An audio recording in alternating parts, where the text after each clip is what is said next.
This is a Kirkendall Barrett presentation, darling. You can touch it if you want. Ladies, if you want to meet a man, check your storage closet. Come on, Kendall. Take off your shirt and go camera shopping at Best Buy. Good shirtless, not bad shirtless. Yeah. Well, it was gratuitous. Yeah, it was. I like a good grizzled man sometimes. A lifetime of Hallmark. Well, hello everybody. It is your favorite day of the week. It is time for another episode of the Lifetime of Hallmark, where we talk about your favorite movies on Lifetime, the Hallmark Channel, and other places too, and try to make sense of them. I am Les Kirkendall Barrett. Hello, Jason Bauer. Hello, Les Kirkendall Barrett. And hello, Kurt Fitzpatrick. Hello, Les Kirkendall Barrett, and hello, Jason Bowers. And the strike is over. Yeah. Whoa. Yeah, Les, you could show your face. Oh, am I looking mysterious? It was just like cutting off the top of your head there.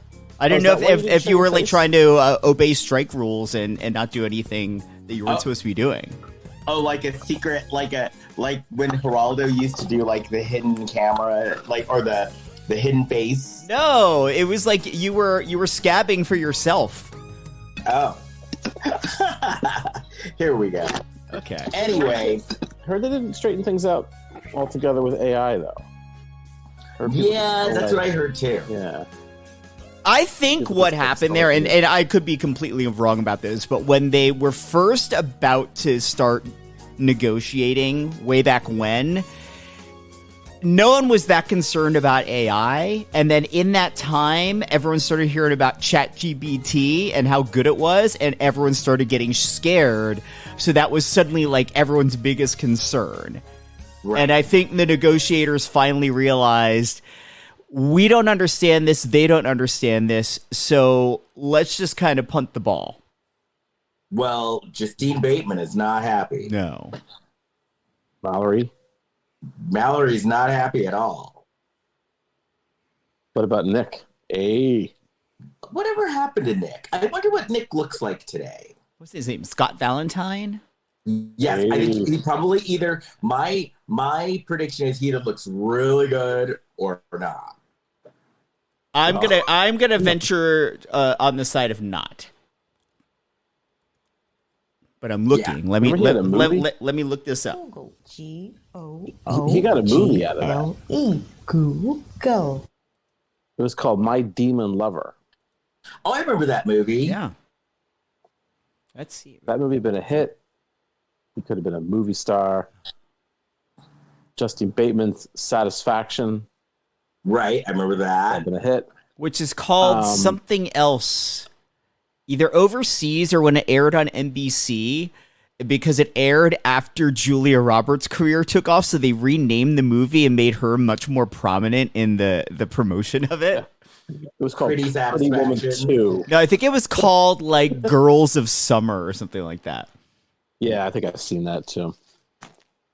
I think I mentioned this before, but there was an episode where Mallory and Nick were going to get married, and Alex P. Keaton says to the was a little kid. I don't remember the little kid's name, but he's like he says to the little Andy. Kid, he goes, Andy, Mallory and Nick are going to get married, and the little Andy goes, "Hey," and my grandmother just thought that was the funniest thing ever. Little Andy. Where's little Andy today? Oh, he's in rough shape. I think You ever isn't see he that like guy? a MAGA nut job? He's got like tattoos on his face. Oh. Yeah, look him up. Well, so I found he Scott went Valentine. Friday Scott's a handsome looking guy for, he's, I'm assuming, what it is, 60s, 65 Yeah, it's gotta be around there. or so. But and he does still act occasionally. But like the last three things he did were all shorts, and then the last like thing that you guys would have heard of was CSI New York back in 2004. Oh God, that's a long time ago. Yeah. Yeah, That's almost 20 years ago. All right, let's look up Brian Bonsall. And I'm just Brian gonna Bonsall, get ready for this. Google. Google. Oh. Exciting as I look this up. people at Well, home while I looked this up, look too. we haven't done a show in a while. We haven't been able to address the passing of Matthew Perry. Yes, I know. That's Chandler Bing has passed away. And you know what? That's one of the ones that actually kind of got to me. That one really hit me hard because Yeah. I liked the show, and then I moved to California in its first season. So the show had not taken off. It was not the cultural phenomenon yet. And you know, and they were 20-somethings trying to figure out their lives, and I was a 20-something trying to figure out my life. And then the show blew up, and I got to be an extra in a couple episodes in season 2 when the show was white hot. So it's to me, it just signifies a bunch of touchstones in my early development in California. Were you in Central Perk? Did you see Gunther? I've been in the real Central Perk. I was there. I think I mentioned this on the podcast. I was there the day the producers approached that actor, and I can't think of his name offhand, but approached him and said, "Hey, do you have any tape? Because we think we're going to start giving you lines this season." Oh, good for Gunther. So you saw Gunther in the making. Yeah, because he was a real barista that they hired as an extra so that he looked like he knew what he was doing behind the counter there. You were there for Gunther's origin story. Yeah, before he had a name, I think. Wow. History being made. That actor has since passed away. I guess he just was recently. Yeah. Just recently. Yeah, he died. I felt bad for Matthew Perry as well. I was never a huge fan of the show Friends because I always found Aniston. I'm not a big fan of Aniston. How dare really? you? Not a fan. I love her, but I could understand one not being a fan of her. She does have certain Also not a fan. like acting tics that she does in pretty much every role she's in, but I love her. I think she's great. How dare I've you, never seen Kirk her in a Fitzpatrick. movie. If she's in a movie that's good, it's usually good in spite of her. There was did one not have early this on in movie. her There's movie one good career. one. It was an indie, and she played. I think she might have been like a Replica? waitress or something. And I'm Office not, Space? and not Office Space, although she is in that. Oh gosh, well, As a waitress, too. we've I thought she was good. I think there's a movie called The Good Girl, that's it. and she was good in that, and that's the only thing I really have seen her in that I liked. Kirk Fitzpatrick, how dare you talk about the daughter of Victor Kiriakis that way? I don't think I'm the only person who feels this way. I also found Schwimmer annoying, but I think Well, it he was is more the annoying. Ross. I think it was more the Ross character. And It I've is seen the him Ross since character then. because I've been Yeah. watching just endless Friends clips since Matthew Perry died, and I'm now appreciating Schwimmer's comedic skills a lot more because I just found Ross annoying back in the day, but now I'm like, oh, what he's doing to elevate this scene comedically every time I'm impressed. Yeah. But Matthew Perry, drug addiction, alcoholism, that's a motherfucker. Yes. So I definitely feel for him on that. That's a real struggle to go through. And that's why, for me, I'm in recovery and I'm open about it. And, so his struggles, I got it, because I had similar struggles myself. And, I actually read his book, and his big mission in his book is he wanted to help others and really help other people. Yeah. And that's what you've heard from pretty much everyone that's talked about him that had also had addiction issues, and they've come out and said, yeah, he helped me. Yeah. Yeah. So, and who was Frank Azaria? Hank Azaria from The Simpsons. He wrote a letter that was pretty touching. So yeah, it's always, and when it was first being speculated how he passed away, I was like, damn. Which, it turned out it turned out to be heart issues, right? Mm-hmm. Well, I think it was just related to him being in the hot tub. Right. Well, and you know. Yeah, but how do you pass out in a hot tub? It just. Oh no, you can. I almost passed out in a hot tub before. Yeah, because it's so warm, but it's also relaxing, so you don't quite realize that you're not getting enough air. Well, or even if you stand up too fast in a hot tub, because this has happened to me, you can get lightheaded and woozy very fast. That's why there's always signs warning to not stay in there longer than like 15 minutes. Yeah. Yeah. Okay. So that's definitely possible. Well, I gotta be careful. I haven't been in a hot tub in a while. Yeah. Be careful, Kurt Fitzpatrick. Let's have a Lifetime of Hallmark hot tub party. Right. and then what else is going on? Oh, I was in New York. Oh, tell us about that. I went back to New York to do my show, The Real Black Swan, Confession of America's First Black Drag Queen. I actually stayed with our friend Jaquetta. Hi, Jaquetta. Hi, Jaquetta. Jaquetta was asking because we didn't have an episode. She was asking, when are we having an episode? And she wanted to know, when are we going to start talking about movies again? Well, we can answer that. Well, both questions right now. This is the new episode. You're welcome. And I guess next week we're back to our normal grind, or at least somewhat. Well, I've decided that I want to be a little more, how do I put it, liberal, and open it up to more more places for Christmas. Yeah. Well, we've done that the past few years.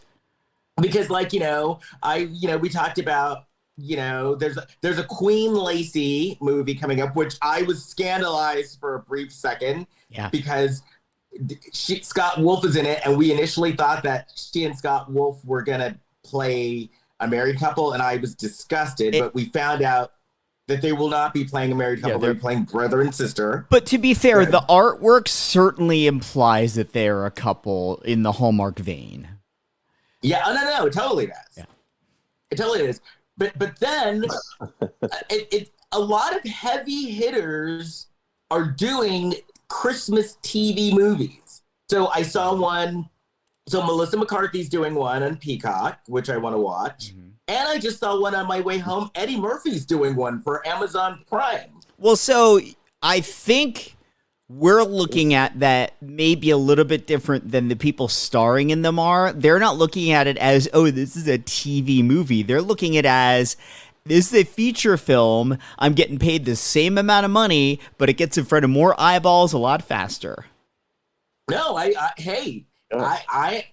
shitting on him. Yeah. You got to do what you got to do. And then Melissa McCarthy's movie, I saw there was long hair, and then I saw a cute little cut, which means there's going to be a makeover montage. Well, she plays a genie. Yes. And you know how I love lady detectives and ladies with powers. Yeah. I didn't think I knew about ladies with powers. Oh, I love a good girl with powers show. Oh, yeah. Charmed, Buffy, yeah. Genie. So here, I'm a little torn. I'll certainly watch it when we get to that, the Melissa McCarthy one, because I love her. I think she's fantastic, even though she's not always in the best material. Like, she's often better than the material. I have a theory on that. But this, I have a theory too, but I don't know if I should be so mean as to say it out loud. Yeah, maybe I shouldn't. Yeah, maybe we shouldn't. Maybe we should say it. But let's put it this way. Many other people have had that same theory. Yeah, okay. I think we're on the same page here. Yeah. What are we trying to figure out? Why her material isn't good? Well, her material generally only isn't good when there's another person involved in the creative process. Because she on her own is a comic genius. Yes. I figured out what you're saying. Yeah. But don't say it. Leave it at that. Yeah. All right. I mean, you could say it, but I wasn't going to say it out loud. Do you want me to say it, Les? Is that okay? It's on you. Well, I don't know. If it's so horrible, it doesn't seem like it's that bad. It's just mean. I guess I won't say it's just mean. All right, I'll leave it alone. Okay. But we can talk about it after. I could be wrong, but I'm 99% sure that I know what you're saying. So I think other people could figure it out as well. But yesterday's news was dominated by this Will Smith. Oh yeah.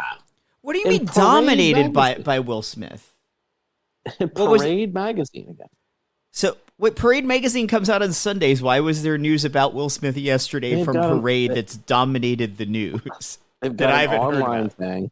They've got an online thing, and then there were other articles that were underneath that. It was like all these weird news outlets and legitimate news outlets. About him being the power bottom? One of them, one article, and the headline said he's a bottom. It didn't say he's a power bottom. It didn't say anything about power. I was like, well, a bossy bottom? Definitely a bossy bottom. Now, what is this? Now, do I want to know? What, a power bottom? A bossy? What's the difference between a power bottom and a bossy bottom? Well, there's a Venn diagram where they overlap. Yes. All right, I guess we don't want to get into this either. This is a cryptic episode. Well, no, so how do we explain it? Because, Kurt, I want you to know. I want you to be informed. Bossy bottom is just like you're the receiver. Well, I know but you're still calling the shots as to, hey, do this. No, now do this. Now let's go this way. And the reason that there's an adjective in front of that name is because a top is always assumed to be the one in charge. It's not necessarily true, but that's sort of the assumption. That's the bossy. Yeah, that's bossy. And then power just means like they can take it. They're gonna let you they're gonna let you have it. Wait. They're gonna let you give it to them. Oh. Okay. This is a very educational show. The more you know. Wow. Bing, bing, bing, bing. Well, speaking of knowledge, Kurt, you always have knowledge on Blac Chyna news. Do you have any Blac Chyna news? Doing a piece of China. China. I'm talking China. The Blac Chyna Report. Here's Kurt Fitzpatrick.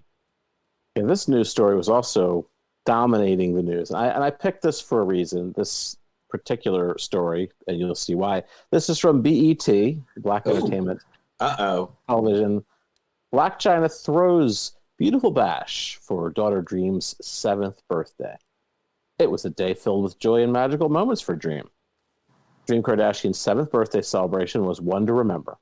Angela White, formerly Blac Chyna, threw her daughter an unforgettable 7th birthday celebration. Her dad, Rob Kardashian, and auntie, Khloe Kardashian, also celebrated Dream's special day. White's friend, Monique Green, shared some adorable pictures from the special Princess and the Frog-themed party on Instagram. Okay, look at some of these pictures here. At the party, Dream was styled in a cheetah print dress paired with white sneakers. The birthday girl had the chance to meet a real-life Princess Tiana impersonator and even got to ride on a white pony with a mane that had rainbow colors. Upon arrival, there was a large sign read, Dream Kardashian's Royal Princess and the Frog Soiree, with a cartoon image of Princess Dream holding a frog. White was in full mommy mode, sporting a black crop top, leggings, and sneakers. She wore cropped and short hair with large frame black glasses, opting for no makeup. Excuse me. Last week, Khloe spared no expense for her niece's beauty parlor-themed soiree, which included giant bubble balloons, a pampering-style cake, face masks for the young guests, a piñata, and more. Khloe has said she feels incredibly blessed by her relationship with Dream. White spoke to ET in August about her relationship with the Kardashian family. I feel like time heals everything, and people change, and situations change. You get to see the situation for what it is, and the situation is Dream. And also, too, let's not leave out King. As long as my kids are good and happy on both sides, that's all I care about as a parent. And that's it. So, if I were Blac Chyna, I'd be a little bit pissed off about the framing of this whole narrative. Yes. And why is that? Because it wasn't Blac Chyna throwing the party for her daughter. It was one of the Kardashians, and not even the father of the kid throwing the party. But they made peace. No, I think that this was an excuse to film the party for the Kardashian show. Well, they're all in on that activity. But listen, all I know is that they are talking about what Blac Chyna is wearing again, which is a good thing. That's what I figured you would enjoy about this article. Yes. Although Dream's outfit was a little more interesting. Dream was wearing a cheetah outfit, cheetah print. Well, Blac Chyna she's not about that life anymore. She's not about the cheetah life anymore. No, but she was. They said mom mode, and then they said she was in a crop top, and I don't think I've ever seen my mom in a crop top. Right, crop top. It's a different time, perhaps. Yes, it certainly is. Sure was a different time when they made this Roomies show. Oh my God, this was okay. I feel I sent you guys this message. I felt attacked watching this movie. It would have made sense that it was this bad if it hadn't been picked up to series. Yeah. Like if they just made a pilot and this is the pilot, it's like it doesn't. What you're trying here doesn't quite work. But it is so bad, so cringeworthy. Yeah. So, it's well, it's inappropriate. Yeah, it made absolutely no sense. I saw this show. I don't know. Do you remember when this? Do you guys remember when this was on? I feel like I probably saw this episode before, but I don't know that I watched the whole series. I remember when the show was on, and I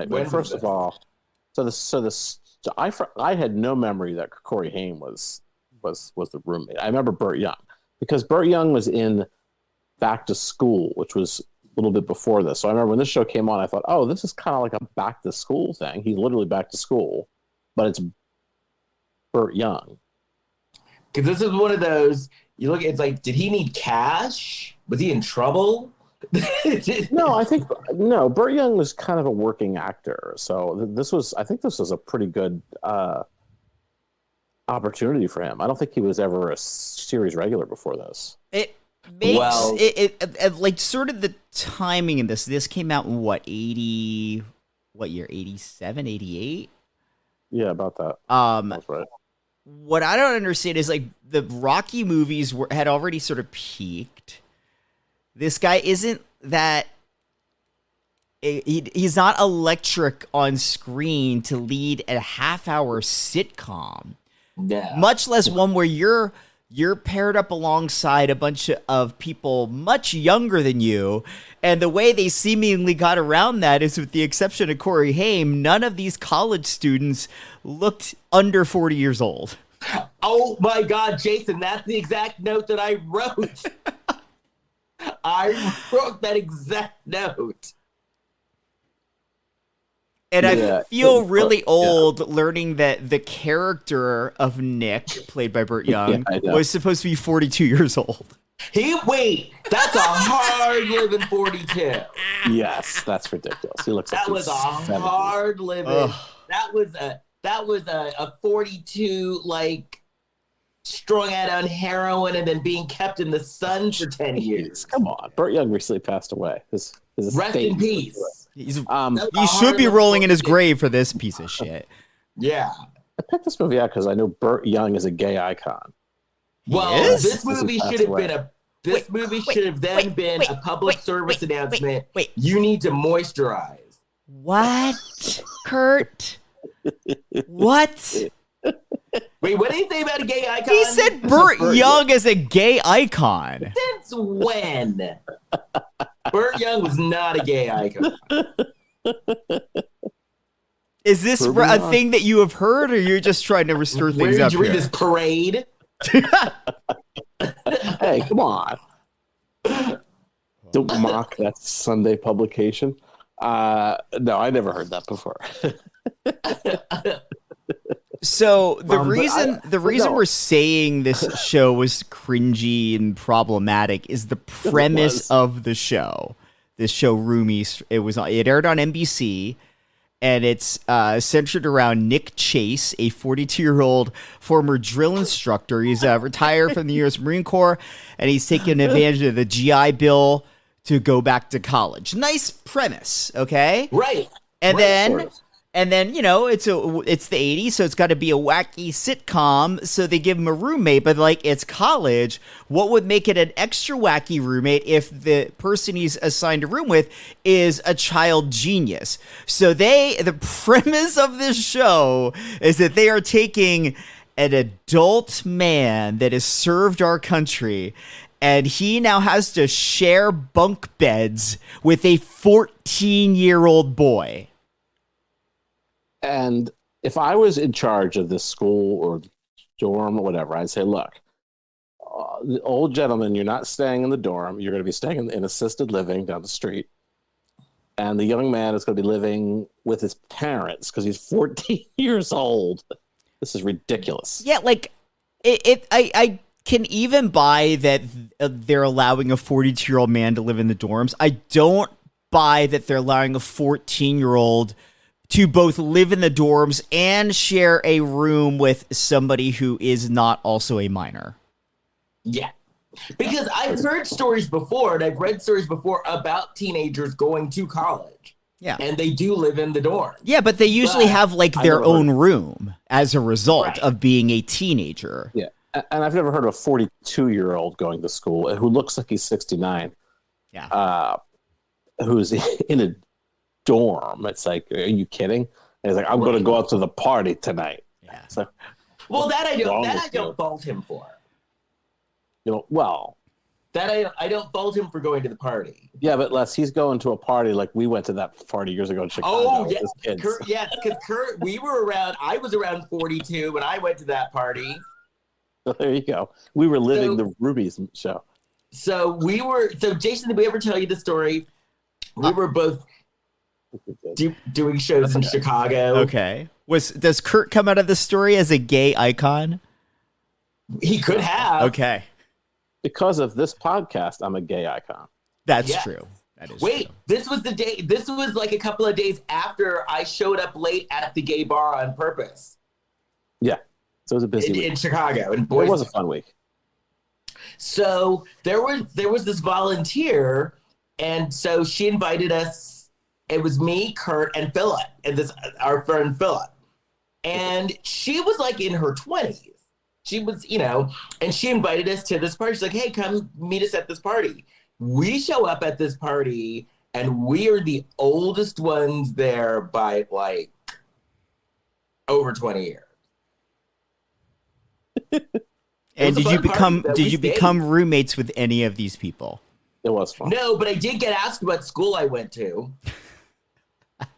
Oh, that's good. We ended Wasn't up like what I staying want. at this party.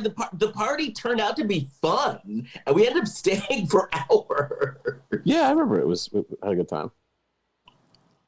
But yes, I loved that. What school did you go to? Saginaw University. Oh yeah, that's right. The guy had Burt Young had it was called like Saginaw, but it looked like vagina. Well, that word sort of has a lot of the same letters in the middle. Yeah, but he was wearing this like sweatshirt and like a coat over that, so I thought it looked like it said vagina at first. He goes to Vagina University. Well, if there is such a thing, maybe I should go back. Well, to school. he had to go there because he was a gay icon. He didn't know anything about vaginas. right.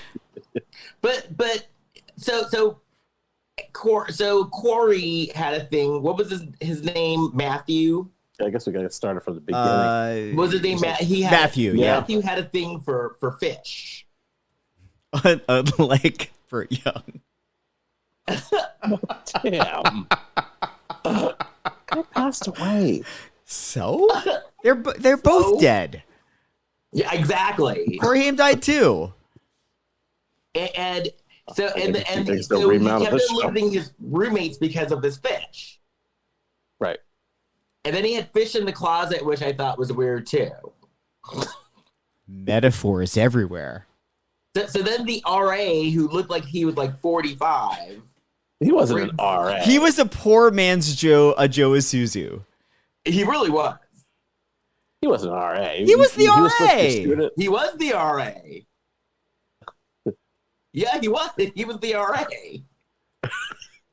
Who looked like he was like, about to get Social Security. RA, in his case, RA stands for right Alzheimer's. Mm-hmm. Right. All right, I try to come up with something clever. So then he brings in Nick, and then he starts off, "Hey, Nick, you're the oldest student. Meet the youngest student." And then they had like a theme song, and that was boring too. The theme song do you know who did it? Who? Billy Vera and the Beaters.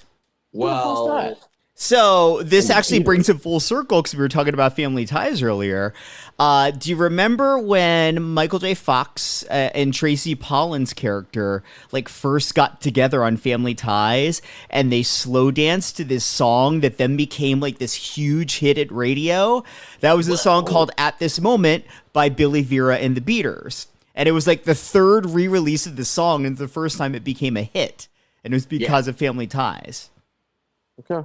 And then Billy went on to do this theme song. And also, in 1990, went on to be the band leader on Into the Night starring Rick Dees.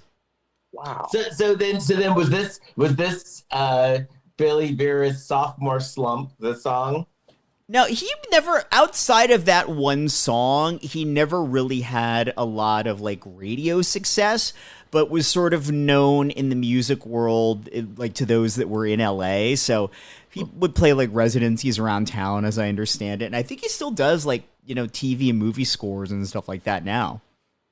Okay.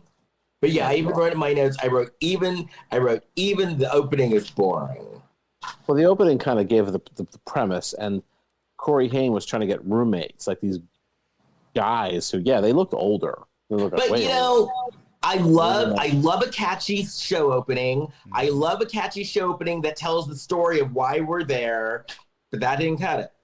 Yeah. And I was looking at all these old men. It looked like, a bathhouse or something. All these old men shaking their heads no and walking out. And the first scene after the opening credits is all of these 40-year-old shirtless men in the common bathroom for the floor. Yeah.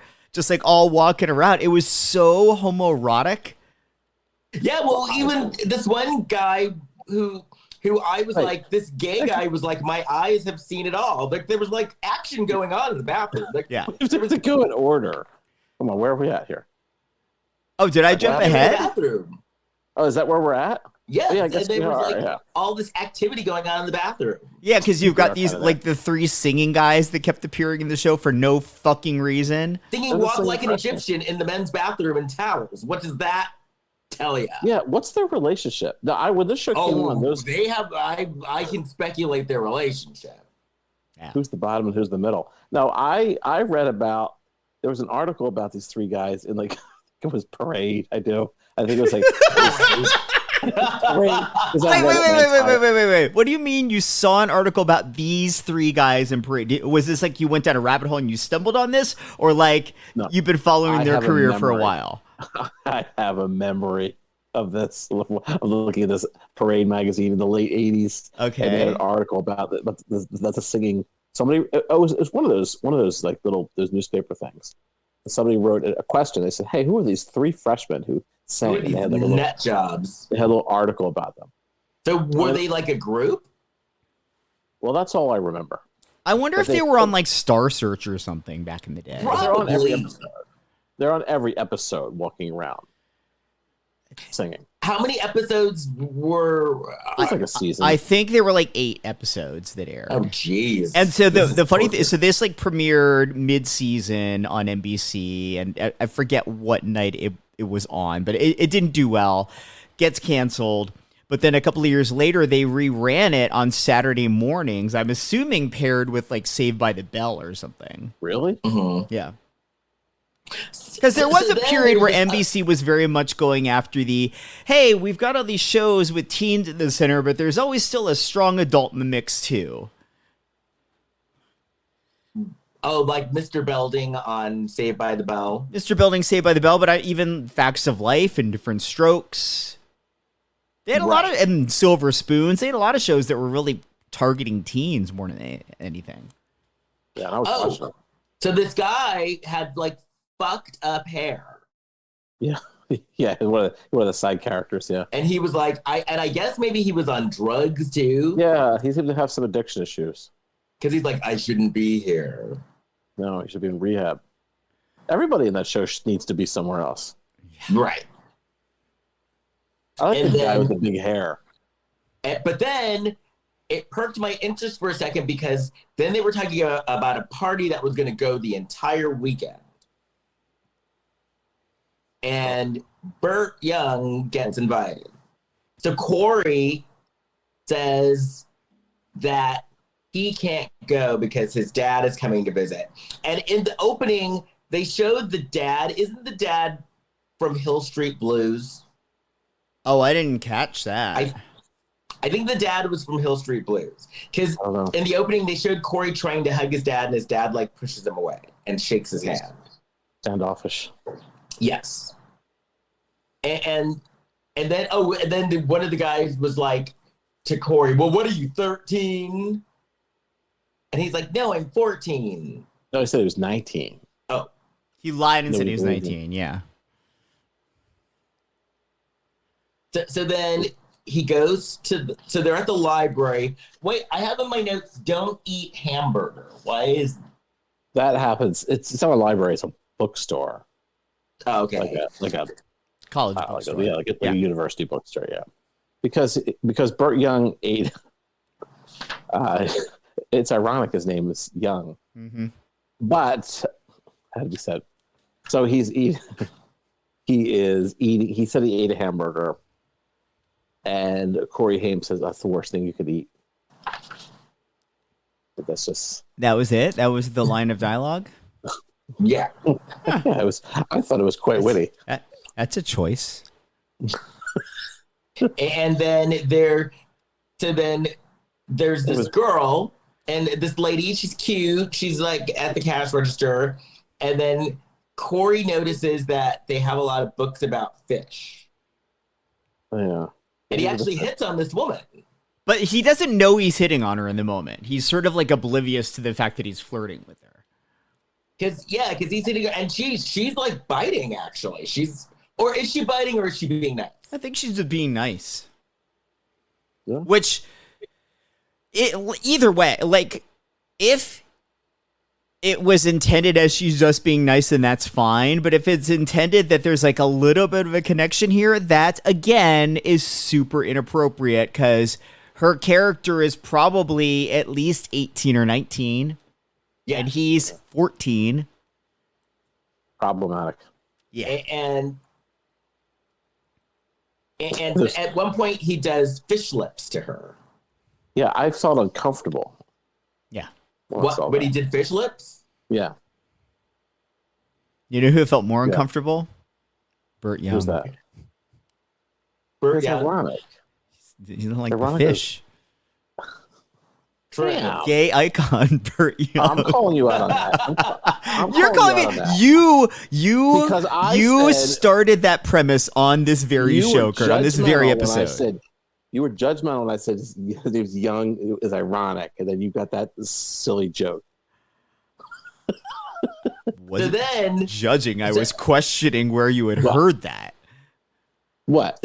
Young is ironic? No, that Young is a he's a gay icon. Yeah, I never heard he was a gay icon. I just said that. But speaking of gay icon Burt Young, so Corey like I'm only kidding. He asks the girl out, and then gay icon Burt Young is sitting in class taking notes, and he's so ridiculous because the teacher's just shooting the shit, and the teacher looks at him and like, you don't need to even be taking notes yet, gay icon Burt Young. Damn. I had a premonition of a possible romance between the teacher and Burt Young. So did I. And that would have been a way more appropriate route to take this episode than what they did. Yeah, it just gets worse. It gets And then I guess sadder it's just too. like It gets really sad. Not sad like I'm crying, but sad like, oh, like this is pathetic. your Could lives, you man. imagine? Because this class actually sounded like it was going to be interesting, though, because it was talking about why people do the things they do, why people behave the way that they behave. Yeah. Which is kind of interesting. I think the people who made the show should have been actually in the class. Yeah. They could have learned something. Could you imagine being this old? I mean, 42 is, he looks more like he's like 60, as I said. He looks like 69. he's 62. So could you imagine being like 62 and you're going back to college and you're hanging out with some 14-year-old kid? That's okay. I don't need to be doing that. So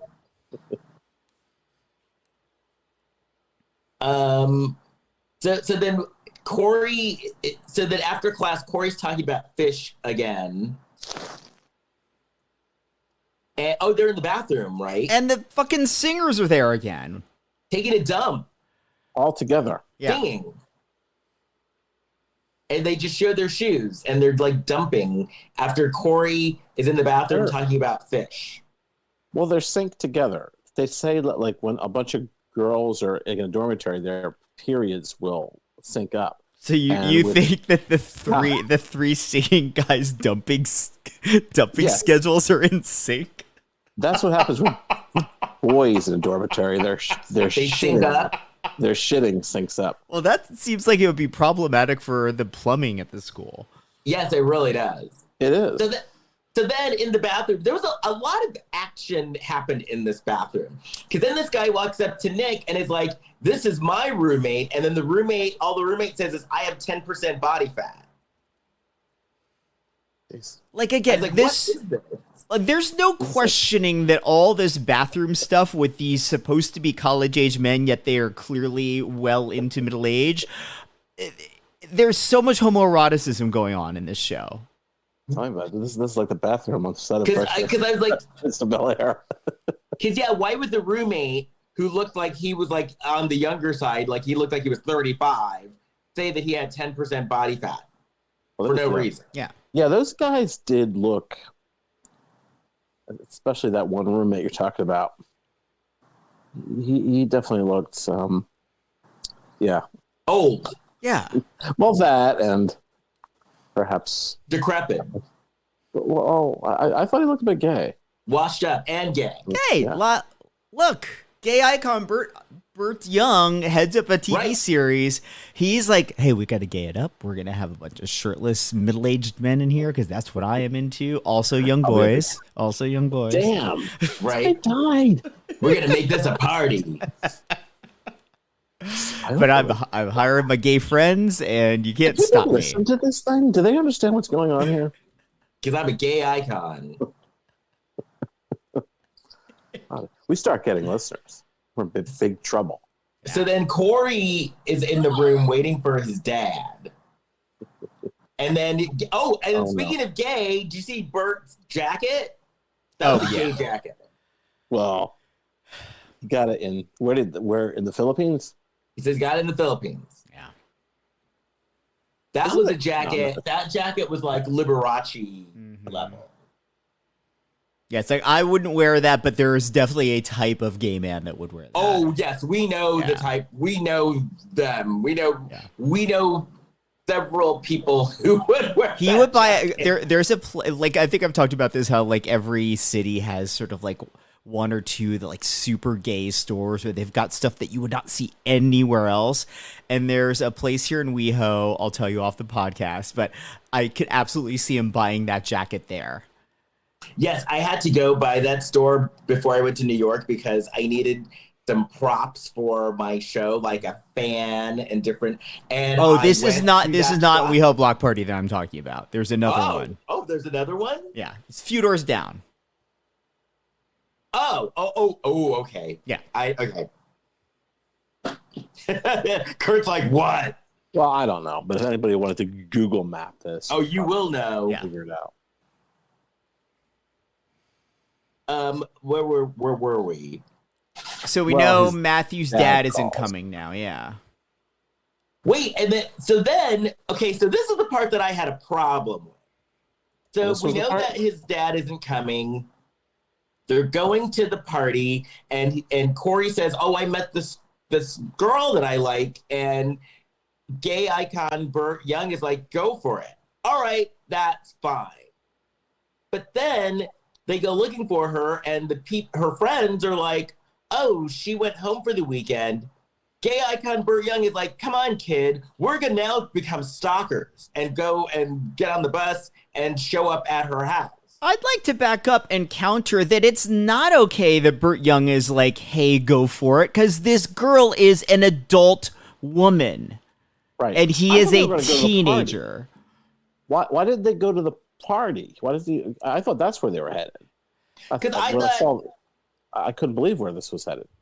Because I thought maybe they'd go to the party and maybe he'd either meet like another younger girl, like a female counterpart that's like, "I'm 13 too," or even a younger, like if the girl was like 18 and she kissed Corey, like still a crime. Yeah. No, it's not a closed mouth kiss. Or okay, so maybe she's a young student, like a 17-year-old. I think the way they justified is, like you said, he goes there and there's another young, maybe like another genius that's at the school. Or, hey, this party is at this college student's house, but his younger sister is there too. Right, exactly. Like the younger sister and she's in the high school, and then they start like a little romance. Yeah. I think they should have gone the other way. That party should have just been fucked up. Orgies. Well, that's what Burt Young, the gay icon, wanted. Right, that's what he wanted. He wanted those three guys to finish up with their dump because it's time for sex. Okay. Now, how do I put this? Flinging body fluids. How do I put this? A lot of the ladies on this show were, how do I put this nicely? Kind of rough. Because he would, whenever Burt Young, because gay icon Burt Young's only friends, and he cast them on the show, are all butch lesbians. I think the word you're looking for is haggard. Because whenever gay icon Burt Young would say anything to a woman around his age, she was always like, "Yeah, well, you know," and had like some comeback, but it was like, "Yeah, well," because like this one woman, he was like, "I'm looking for a girl," and she's like, "Yeah, try the dots." They were all like women like that. Mm-hmm. That was a little bit. That was interesting. Some insight on what's going on in the docks. They're all like these hardened, jaded women. Yeah. It's a rough world out there. This was the 1987 too. Now, why was he saying that Melissa looked like? Oh, because the woman that worked in the bookstore was named Melissa. Why was he saying that she looked like Evening Mist? I think he was just trying to describe why he was infatuated with her to gay icon Burt Young, because Burt Young couldn't wrap his head around like feeling that way about a woman. Well, because he's the gay icon. Yeah. Maybe get cease and desist from these people. So the state. So they're on the bus, and I wrote, yeah, they skipped the party for this, just to be on a bus for hours. They bullied somebody into giving them a student's home address. A female student's home address. They gave it to a 42-year-old man and a 14-year-old boy, and nobody really questioned the how ethical that might be. This was the 80s, though, when they did shit like that. Yeah. Yeah. Remember, it was a different time. I think I was around 14 around this year. So then they're on the bus. They're on the bus, and Corey asks gay icon Burt Young what the army was like. The Marines, yeah. Or the Marines, and he told him. And then they're on the bus, and then he hits on some woman on the bus, and she's like, "Yeah, well, whatever." Burt Young does, yeah. And then then they show up. Oh wait, and we skipped over a direct quote. This is a quote that Burt Young said on the bus. He says, "When she says no to a date, she doesn't always mean no." Well, it was the 80s. Were different. No means no, Burt Young. I feel like the phrase "no means no" had already been a thing by this point. Maybe I'm wrong, but I feel like it was. And wasn't this around the time, do you know where your children are? It's 10 o'clock. Do you know where your children are? Living with some 42-year-old on a college campus, apparently. Hey, my son's Corey Haim. I'm not letting him in a room with Burt Young. I show up to college and drop him off. I'm like, oh, no. Well, they didn't. No, this isn't. In gay icon Burt Young's defense, Corey Haim was there first. Yeah, and he had several roommates by then. Yeah. Well, I'm coming back up to the school and saying, forget this. Yeah. I'm straightening up the sword, too. I wouldn't let my 14-year-old go to school like that. But his dad wanted to get rid of him anyway. Yeah. Well, see, they don't care. I'd be more, involved. So then they show up at this place waiting for Melissa, and this place turns out to be a wedding, and Melissa is getting married. Melissa's fucking wedding. Melissa's wedding. They're like, we've already got kind of a creepy line that we're walking on the fine line right now of like he's going after this woman and he's a kid, and it's like now they're in a bus and they like got her address. Is kind of creepy. What makes it worse? Oh, she is getting married. I thought it was her funeral at first because they walk in. It looks more like a funeral home. Mm-hmm. Well, because she's an 18-year-old getting married, so it is a kind of a funeral for her. It was a metaphor for gay icon Burt Young that having to marry a woman is a death sentence. Burt Young is not gay. Well, he's dead now. Who knows? He might be a gay ghost. But that's the thing. It's like so she was 18 and getting married. We don't even know she was 18. Oh, that's true. We just know she worked in a college bookstore, a college that clearly has a bunch of middle-aged students. So for all we know, Melissa could have been like 45. Yeah, I think this is her second marriage. Yeah, could have been. They say those are always, those are the best. It could have been. So I think Melissa's going to be all right. Well, is he going to go on to like try to wreck her marriage? Well, I don't think he's going to have the opportunity. Well, I'll never find out because I'm not watching another episode of this. She's getting married, and first of all, what the wedding's going on in someone's house, in her house on a Saturday, and I guess it's happening at like 9 o'clock at night or 11 o'clock at night on this. Well, I think it's like during the school year, and granted, you could get married whenever you want, but it would seem like for planning purposes, you'd want to do it when you yourself have a little more time to enjoy the night. Yeah. True. Very strange situation. Well, anyway, that was about it, and this show was strange. Yeah. That was straight up terrible. That was rough. I brought this show on too. It was like they didn't even try to make it good. Because I got an eyeful of this one. I was like, yeah.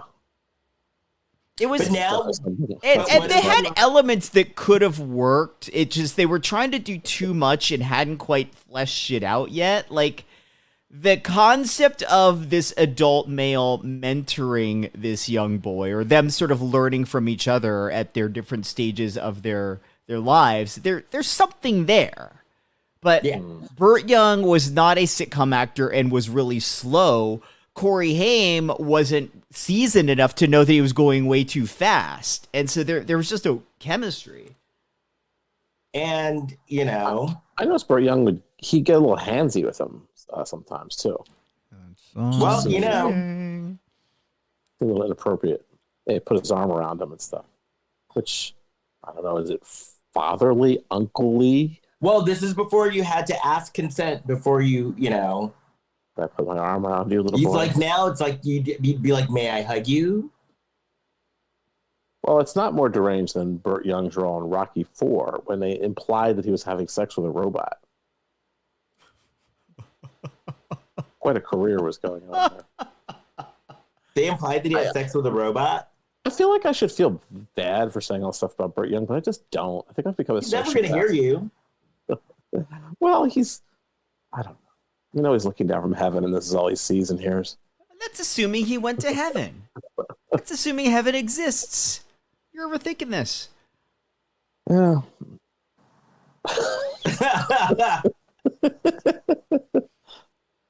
So what did we learn today, class? Burt Young is a gay icon. Yes. And don't room with someone 30 years your junior. Yeah, and nobody said he's gay. And don't hit on the woman who works in the bookstore because you don't know how old she is. Yeah. Nobody said he's gay. It's different than being you can be a gay icon and not be gay. No, that's true. For sure. Well, that's what I said. Dolly I'm Parton. a gay icon. I'm a gay icon from the show, but I said I'm not gay. Yeah. Right. Right. Conversely, Les and I are straight icons. You're welcome, America. Exactly. Straight icons. Yeah. Yes. How does this work? Same way as gay icons, but in reverse. Yeah. Okay. All right. Okay. And speaking of iconic, if you want to find me, you can find me on my website, lescrickendallbarrett.com. Jason. Please rate and review us wherever you listen to your podcast. It helps more people find us. Give us 5 stars. You can find all of us on Facebook, Instagram, and Threads at Lifetime of Hallmark Podcast. And you can find me on Facebook, Instagram, and Threads at Big Shot Jason. Kurt. I'm at kurtfitzpatrick.com. I will be doing another shelf shedding movie podcast as soon as I watch all the Scorsese movies I'm supposed to watch. Then Jason DeBray and I are going to do a podcast. It's just waiting and waiting and waiting for me to watch these movies. It sounds like he's going to wait a long time. Yeah, I've got a couple people writing to me. It was one person just wrote me, Kurt, with a question mark, and I still haven't responded. So there's a couple. You know, I'm spent, guys. If you're listening to the show now, you're trying to reach me. I'm just spent. I know you're out there. Okay. That's all I got. That's all I got for this week. And be warned that Kurt is going to be tied up as we get into a Hallmark movie again next week. We're back to it. We're back to it. Yeah.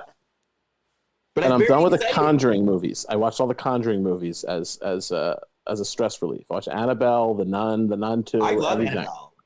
Everything. I love Annabelle. I've ordered an Annabelle Funko doll, so I can have a little Annabelle doll. But I've got that out of my system. With Annabelle, it's like, okay, you people look at this creepy ass doll. What makes you think that your kid would want this creepy ass thing? She's great. I know she was. I like when her eyes would move. She doesn't move too much. Not when you're looking at her. Nope. She just looks deranged. When you look away, she moves, or you see her shadow moving. Anyway, well, I guess that's it. So, All right. I can't believe next week's Thanksgiving. Anyway, I gotta do that too.